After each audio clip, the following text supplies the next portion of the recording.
அனைவருக்கும் வணக்கம். நான் நந்தினி. நம்ம இந்தியா அணு ஆயுதங்களை சுமந்து சென்று தாக்கக்கூடிய அக்னி 5 ஏவுகணையை வெற்றிகரமா இரண்டாவது முறையா சோதிச்சிருக்காங்க. கடந்த ஆண்டு மார்ச் மாதம் 11ஆம் தேதியே மிஷன் திவ்யாஸ்ட்ரா அப்படிங்கிற பெயர்ல முதல் முறையா டெஸ்ட் செய்யப்பட்டது. இப்போது இரண்டாவது முறையா சோதனை நடத்தப்பட்டிருக்கு. அக்னின்னு சொன்னாவே எதிரி நாடுகள் அலறாங்க. அதற்கு என்ன காரணம்? அக்னி 5 ஏவுகணைனா என்ன? அதனுடைய சிறப்பம்சங்கள் என்ன? இப்போது நடத்தப்பட்டிருக்கிற டெஸ்ட் என்ன? அதனுடைய சிறப்பம்சங்கள் என்ன? அப்படிங்கிறத பற்றியெல்லாம் நாம் இப்போ விரிவாக பார்க்கலாம். அக்னி ஏவுகணைகளோட ஃபீச்சர்ஸ், ரேஞ்ச் ஆகியவற்றை கொண்டு இதில் மொத்தம் 7 வகைகள் இருக்கு. அதன்படி அக்னி 1, அக்னி 2, அக்னி 3, அக்னி 4, அக்னி 5, அக்னி 6. இப்போ 5க்கு தான் டெஸ்ட் நடந்துட்டுருக்கு. அது போக அக்னி 6 டெவலப்மெண்ட்டில் இருக்குது. அக்னி ப்ரைமும் வந்து டெவலப்மெண்ட்டில் இருந்துகிட்ருக்கு. இந்தியா ஏற்கனவே அக்னி சீரீஸில் 1லிருந்து 4 வரைக்கும் பயன்படுத்திகிட்டு இருக்காங்க. இதனுடைய தூரம் 700 கிலோமீட்டர்லேருந்து 4000 கிலோமீட்டர் வரைக்கும் இருக்கும். இந்த லிஸ்ட்டில் கடைசியாக இருக்கிறது தான் அக்னி 5. அக்னி 5 ஏவுகணை 2012ஆம் ஆண்டிலிருந்தே சோதனை செய்யப்பட்டு ஒவ்வொரு விஷயங்களும் வந்து அப்டேட் பண்ணப்பட்டுக்கிட்டு இருக்கு. அதில் ஒன்றாகத்தான் ஒடிசாவோட சந்திப்பூரில் இருக்கிற ஒருங்கிணைந்த சோதனை தளத்திலிருந்து இந்தியா கடந்த வாரம் புதன்கிழமை அக்னி 5 ஏவுகணையை வந்து சோதனை செய்து பார்த்துருந்தாங்க. ஸ்ட்ராட்டஜிக் ஃபோர்ஸ் கமாண்டின் கீழ் செய்யப்பட்ட இந்த சோதனையில் ஆல் டெக்னிக்கல் மற்றும் ஆப்ரேஷனல் டார்கெட்ஸ் எல்லாமே வந்து வெற்றிகரமாக அச்சீவ் ஆகி இருக்கிறதா நமது பாதுகாப்புத்துறை வந்து தெரிவிச்சிருந்தது. சோதனை செய்யப்பட்ட அந்த அக்னி 5 ஏவுகணையில் 5 முக்கியமான விஷயங்கள் இருக்குது. அதனால தான் அந்த ஏவுகணைகளை பார்த்து எதிரிகள் பயந்துகிட்டு இருக்காங்க. முதலில் அதனுடைய ஆப்ரேஷனல் ரேஞ்ச். அக்னி வரிசையிலேயே அதிக தூரம் பாய்ந்து சென்று தாக்கக்கூடிய திறன் கொண்டது. குறைந்தபட்சமே சுமார் 5000 கிலோமீட்டர் தூரத்தில் இருக்கிற இலக்கை 1.5 டன் எடை வரைக்கும் இருக்கக்கூடிய ஆயுதங்களை சுமந்து சென்று தாக்கக்கூடிய திறன் கொண்டது.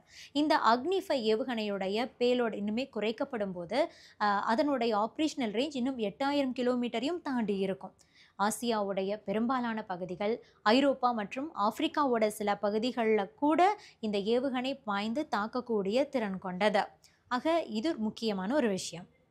அடுத்ததா இந்த அக்னி ஏவுகணையில் MIRV தொழில்நுட்பம் இருக்குது. இந்த தொழில்நுட்பம் எதிரி நாடுகளோட ஏவுகணை பாதுகாப்பு அம்சங்களை எளிமையாக தாண்டி செல்ல உதவுது. இதனால தான் இந்தியாவில் இருந்துக்கிட்டே பாகிஸ்தான், சீனா உள்ளிட்ட நாடுகளோட எந்த பகுதியை வேண்டுமானாலும் இந்த அக்னி 5 ஏவுகணை மூலமாக தாக்குதலை நடத்த முடியும். MIRV தொழில்நுட்பம் multiple independently targetable reentry vehicle. ஒரு ஏவுகணை 3-4 வார்ஹெட்களை சுமந்துக்கிட்டு போகும்.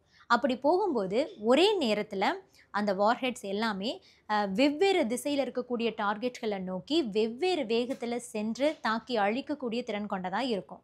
அதன்படி தான் அதை வந்து ப்ரோக்ராம் பண்ணியிருப்பாங்க. இதன் மூலமாக நூற்றுக்கணக்கான கிலோமீட்டர் தூரத்தில் இருக்கிற பல இலக்குகளும் வந்து தாக்கப்படுது. இதைத்தான் MIRV தொழில்நுட்பம் அப்படின்னு சொல்கிறாங்க. இந்த டெக்னாலஜி அக்னி 5ல் இருக்குது. MIRV ஏவுகணைகள் எதிரிகளுடைய அந்த பாதுகாப்பு அம்சங்களையும் வந்து குழப்பிடும். அதனால் ஏவுகணைகளை இடைமறிக்கிறது அப்படிங்கிறது ரொம்பவே கடினமானது. இந்த விஷயம் எதிரிகளுக்கு கூடுதல் பயத்தை கொடுக்குது. 2021ஆம் ஆண்டிலிருந்தே இந்த பணிகள்லாம் தொடங்கிடுச்சு. கடந்த ஆண்டு மார்ச் மாதம் 11ஆம் தேதி அக்னி 5யோட MIRV தொழில்நுட்பத்தை வந்து சோதனை பண்ணாங்க. அதுக்கப்புறமா தான் கடந்த வாரம் புதன்கிழமை திருப்பியும் சோதிச்சு பார்த்துருக்காங்க. MIRV தொழில்நுட்பத்தோடு இருக்கிற இந்த அக்னி 5 ஏவுகணை பல சோதனைகளுக்கு பிறகு செயல்பாட்டுக்கு வர்றதுக்கு இன்னும் சில ஆண்டுகள் எடுத்துக்கொள்ளும் அப்படின்னு சொல்கிறாங்க.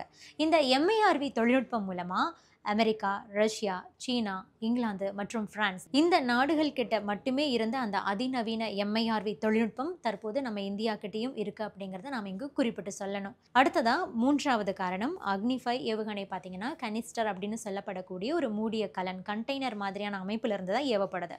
இந்த வசதி ஏவுகணையை வந்து சாலை வழியாக எளியதாக ஒரு இடத்துலேருந்து இன்னொரு இடத்துக்கு கொண்டுட்டு போகிறதுக்கும் எந்த இடத்துலேருந்து வேண்டுமானாலும் தேவைப்படுற நேரத்தில் உடனடியாக லான்ச் பண்ணுறதுக்கு உதவுது. இது ஒரு கண்டெய்னர் மாதிரியான அமைப்பு அப்படிங்கிறதுனால என்விரான்மெண்டல் ஃபேக்டர்ஸ்லேருந்து இந்த ஏவுகணை வந்து பாதுகாக்கப்படுது. இதன் மூலமாக நீண்ட காலத்துக்கு அதை நம்ம ஸ்டோர் பண்ணி வைக்க முடியும். ரயில் அல்லது சாலை மூலமாக விரைவாக எடுத்துகிட்டு போக முடியும். எந்த இடத்துலேருந்து வேண்டுமானாலும் ஏவலாம். இதன் மூலமாக டிரான்ஸ்போர்ட், ஸ்டோரேஜ், குயிக் லான்ச் எல்லாமே சாத்தியமாகுது. இதுவும் எதிரிகளுக்கு பிரச்சனை கொடுக்கக்கூடிய விஷயம்தான். அடுத்ததாக ப்ரொபல்ஷன் மற்றும் டிசைன். இதை எடுத்துக்கிட்டோம்னா அக்னி 5 ஏவுகணை பார்த்தீங்கன்னா சாலிட் ப்ரொப்பலண்ட்டில் வைத்து தான் ஏவுறாங்க. இதில் 3 ஸ்டேஜ் ராக்கெட் அமைப்பாக இருந்துக்கிட்டு இருக்கு. 3 நிலைகளிலுமே advanced composite solid propellant grains தான் வந்து பயன்படுத்தப்படுது. ஒரு முறை திட எரிபொருள் பற்ற வைக்கப்பட்டது அப்படின்னா அப்படியே அது சீராக எரிந்து ஹை ப்ரெஷர் கேஸை வந்து வெளியே கொடுக்கும். அதுதான் ஏவுகணையை மேலே நோக்கி எழுப்புறதுக்கு உதவுது. வார்ஹெட் வெளியாகிற வரைக்குமே இந்த உந்து வேகம் அதுக்கு இருக்கும். ஆக இந்த அக்னி 5 திட எரிபொருளை பயன்படுத்துறதுனால ஏவுகணையை நீண்ட காலத்துக்கு சேமித்து வைக்க முடியும். தேவைப்படும் போது விரைவாக லான்ச் பண்ணுறதுக்கும் இது உதவுது. அடுத்ததா வேகம். அக்னி 5 ஏவுகணையுடைய வேகம்னு எடுத்துக்கும் போது சவுண்டோட வேகத்தை விட 24 மடங்கு அதிகமான வேகத்தில் மாக் 24 வேகத்தில் பயணிக்குது. இந்த அதிவேகம் எதிரி ரேடார்கள் மற்றும் பாதுகாப்பு அம்சங்களால் அவ்வளவு சீக்கிரமாக கண்டுபிடிக்க முடியாத மாதிரி செஞ்சிடுது. அதுபோக இதில் இருக்கக்கூடிய ஆயுதங்கள்னு எடுத்துக்கிட்டோன்னா கன்வென்ஷனல் வார்ஹெட்ஸையும் இது சுமந்துக்கிட்டு போகும். அதுபோக அணு ஆயுதங்களையும் இது சுமந்து செல்லக்கூடிய திறன் கொண்டது. 5வது முக்கியமான விஷயம், இந்த அக்னி 5 ஏவுகணையை பொறுத்த வரைக்கும் 2 வகைகளில் தயாரிக்கப்பட்டுக்கிட்டு இருக்கு. ஒன்று தரைக்கு மேலே இருக்கக்கூடிய டார்கெட்ஸை துல்லியமாக குறிவைத்து தாக்கக்கூடிய வகையில் செய்கிறாங்க. மற்றொன்று பங்கர் பஸ்டர் வகை. இந்த பங்கர் பஸ்டர் வகை அப்படிங்கிறது நிலத்துக்கடியில் 80லிருந்து 100 மீட்டர் ஆழம் வரைக்கும் ஊடுருவி செல்லக்கூடிய வகையில் டிசைன் பண்ணப்பட்டிருக்கு. பலமான கான்கிரீட் தளங்களுக்கு அடியில் அமைக்கப்பட்டிருக்கக்கூடிய பங்கர்ஸை கூட இது வந்து ஊடுருவக்கூடியதா. மிசைல் வெடிக்கிறதுக்கு முன்பாகவே ஒரு 80லிருந்து 100 மீட்டர் நிலத்தடியில் ஊடுருவக்கூடிய திறன் கொண்டது. கடந்த ஜூன் 22ஆம் தேதி ஈரானோட 3 அணுசக்தி நிலையங்கள்லையும் பார்த்தீங்கன்னா அமெரிக்கா இதுவரைக்கும் யாரும் பயன்படுத்தாத GPU-57 பதுங்கு குழிகளை அழிக்கக்கூடிய குண்டுகளை வீசி தாக்குதல் நடத்தினாங்க. அந்த பங்கர் பஸ்டர் குண்டுகள் மீது தான் உலக நாடுகளுடைய கவனம் அந்த நேரத்தில் போச்சு. ஸோ அந்த மாதிரியான ஒரு ஏவுகணையாக இந்த அக்னி 5 கண்டிப்பாக இருக்க போகுது. ஆக இந்த விஷயங்கள் தான் அக்னி 5 ஏவுகணையை பார்த்து எதிரி நாடுகள் பயப்படுறதுக்கு காரணமாக இருக்கு. இந்த நிலையில தான் பாகிஸ்தானுக்கு இந்த ஏவுகணை அப்படிங்கிறது பயத்தை ஏற்படுத்தி இருக்கு. பாகிஸ்தானை தளமாக கொண்ட திங்க் டேங்க் அமைப்பு ஸ்ட்ராட்டஜிக் விஷன் இன்ஸ்டியூட் அவங்க என்ன சொல்லியிருக்காங்க அப்படின்னா இந்தியாவோட அக்னி 5 சோதனை அப்படிங்கிறது பாகிஸ்தான் பிரதமர் மற்றும் இராணுவ தளபதி அசீம் முனிருக்கு கொடுக்கப்பட்டிருக்கக்கூடிய ஒரு வார்னிங். 2016ஆம் ஆண்டு மிசைல் டெக்னாலஜி கண்ட்ரோல் ரெஜிம் MTCRல நம்ம இந்தியா இணைஞ்சதுக்கு அப்புறமா இந்தியாவோட ஏவுகணை மேம்பாடு அப்படிங்கிறது ரொம்ப வேகமாக இருக்கு. இந்தியாவோட பாதுகாப்பு வளர்ச்சி என்பது பாகிஸ்தானுக்கு மிகப்பெரிய அச்சுறுத்தலாக இருக்கு. இந்தியா வரும் காலத்தில் இன்னும் 8000 கிலோமீட்டர் ரேஞ்சையும் தாண்டி அடுத்து அக்னி 6 வேற வச்சுருக்காங்க. அப்படின்னா அது வாஷிங்டன், மாஸ்கோ, பெய்ஜிங்னு அனைத்து நகரங்களையும் குறிவைக்கக்கூடியதாக தான் இருக்கும். இது இல்லாமல் இந்தியா நீர்மூழ்கி கப்பல்லேருந்து ஏவக்கூடிய பெலிஸ்டிக் மிசைல்ஸையும் வந்து ஒரு பக்கம் மேம்படுத்திக்கிட்டே இருக்கிறாங்க. இது இந்திய கடற்படையை இன்னுமே மேம்படுத்தும் அப்படிங்கிறதுனால அதுவும் பாகிஸ்தானுக்கு கவலை கொடுக்கக்கூடிய ஒரு விஷயமா இருக்கு. எனவே இந்தியாவை இப்படியே விடக்கூடாது. இந்தியாவுக்கு சர்வதேச அழுத்தம் கண்டிப்பாக கொடுக்கப்படணும். பிராந்தியத்தில் சமநிலையை இந்தியா சீர்குலைக்குது. இந்த மாதிரி பாகிஸ்தானோட அந்த திங்க் டேங்க் அமைப்பு ஸ்ட்ராட்டஜிக் விஷன் இன்ஸ்டியூட் வந்து கருத்து தெரிவிச்சிருக்காங்க. அக்னி 5 சோதனை ஆப்ரேஷன் சிந்தூர் நடவடிக்கைக்கு 3 மாதங்களுக்கு பிறகு நடந்திருக்கு. இந்தியா பாகிஸ்தானில் இருக்கிற பயங்கரவாத மையங்கள் மற்றும் முக்கியமான இராணுவ இலக்குகளை எல்லாம் குறிவைத்து தாக்குனாங்க. பாகிஸ்தானோட இராணுவ தளவாடங்களில் 80% பார்த்திங்கன்னா சீனா கிட்டேருந்து தான் வாங்கப்பட்டுக்கிட்டு இருக்கு. இதில் விமானங்கள், கப்பல்கள், ஏவுகணைகள், ட்ரோன்ஸுங்கிறது பலவும் அடங்கும். பாகிஸ்தான் கிட்ட MIRV தொழில்நுட்பம் அப்படிங்கிறது இல்லை. இருந்தாலும் சீனா வந்து அதுக்கு உதவி செய்கிறாங்க அப்படிங்கிற ஒரு தகவலும் இருக்குது. இதுவரை பாகிஸ்தான் MIRV தொழில்நுட்பத்தோடு எந்த ஒரு ஏவுகணையையும் பயன்படுத்தினதில்லை.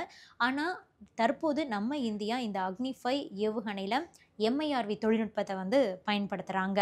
ஆக இது பாகிஸ்தானுக்கு கவலை கொடுக்கக்கூடிய ஒரு விஷயமா இருக்குது. பாகிஸ்தான் இப்போது பயப்படுறாங்கன்னா சீனா இதற்கு முன்பாகவே இந்த மாதிரி ஒரு சூழலில் இருந்திருக்காங்க. கடந்த 2021ஆம் ஆண்டுலேயே பார்த்தீங்கன்னா அக்னி 5 ஏவுகணை சோதனை செய்ய போகிறோம் அப்படிங்கிற ஒரு அறிவிப்பை நம்ம இந்தியா கொடுத்தாங்க. அதை கேட்டதையுமே சீனா எதிர்ப்பு தெரிவித்தாங்க. அக்னி 5 ஏவுகணை மூலமாக சீனாவோட எந்த எல்லை பகுதியையும் எந்த நகரத்தையும் தாக்க முடியும் அப்படிங்கிறதுனால அதனுடைய திறன், தூரம், வேகம் ஆகியவற்றை மேம்படுத்தக்கூடிய முயற்சியில் இந்தியா ஈடுபடுறத சீனா விரும்பவே இல்லை. கடந்த 2021ஆம் ஆண்டு அக்னி 5 ஏவுகணையுடைய 8ஆம் கட்ட சோதனை நடந்தபோது சீனாவோட வெளியுறவுத்துறை செய்தி தொடர்பாளர் லிஜியன் இந்தியாவோட அந்த ஏவுகணை சோதனை பற்றி ஒரு மிகப்பெரிய விமர்சனமே வச்சுருந்தார்.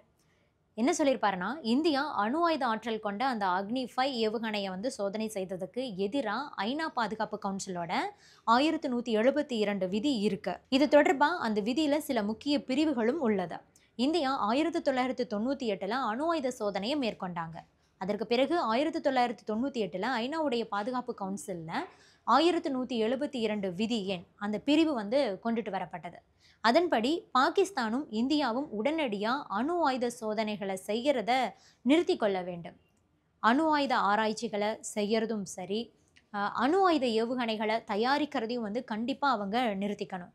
குறிப்பாக கண்டம் விட்டு கண்டம் சென்று தாக்கக்கூடிய மிசைல்ஸ் தயாரிக்கிறத இந்தியா நிறுத்தணும். இது தொடர்பான தொழில்நுட்பங்களில் எந்தவித ஆராய்ச்சியையும் செய்யக்கூடாது அப்படின்னு அந்த விதியில் வந்து குறிப்பிடப்பட்டிருக்கு. ஆனால் அதையும் மீறி இந்தியா அக்னி 5 ஏவுகணையை வந்து சோதனை செய்ய போகிறதா சொல்கிறாங்க. இது ஆசியாவோட அமைதிக்கும் அனைத்து நாடுகளுக்கும் வந்து ஒரு வித அச்சுறுத்தலை கொடுக்குது. அதனால் இந்தியா ஐநா விதிப்படி நடந்து கொள்ள வேண்டும் அப்படின்னு சொல்லிட்டு சீனா அந்த சமயத்தில் நம்ம இந்தியாவுக்கு அட்வைஸ் கொடுத்துருந்தாங்க. சீனா எதிர்த்தும் கூட இந்தியா தற்போது MIRV தொழில்நுட்பத்தோடு அக்னி 5 ஏவுகணையை கொண்டு வந்திருக்காங்க. இப்போது அமெரிக்கா எதிர்ப்பு அப்படிங்கிற ஒரு புள்ளியில் சீனாவும் இந்தியாவும் நெருக்கமாகி இருக்கு. இந்த முறை இந்தியா நடத்தின அந்த ஏவுகணை சோதனை பற்றி சீனா எதுவுமே பேசலை. ஆனால் பாகிஸ்தான் தான் அவங்களுடைய பங்குக்கு ஒரு பக்கம் புலம்பிக்கிட்டு இருக்காங்க. இருப்பினும் கூட இந்தியா எப்போதும் போல மிசைல்ஸில் மேம்பாடுகளை செய்து கொண்டே தான் இருக்கு. இது பற்றி நீங்கள் என்ன நினைக்கிறீங்க? உங்களுடைய கருத்துக்களையும் பதிவு பண்ணுங்க. Subscribe to One India and never miss an update.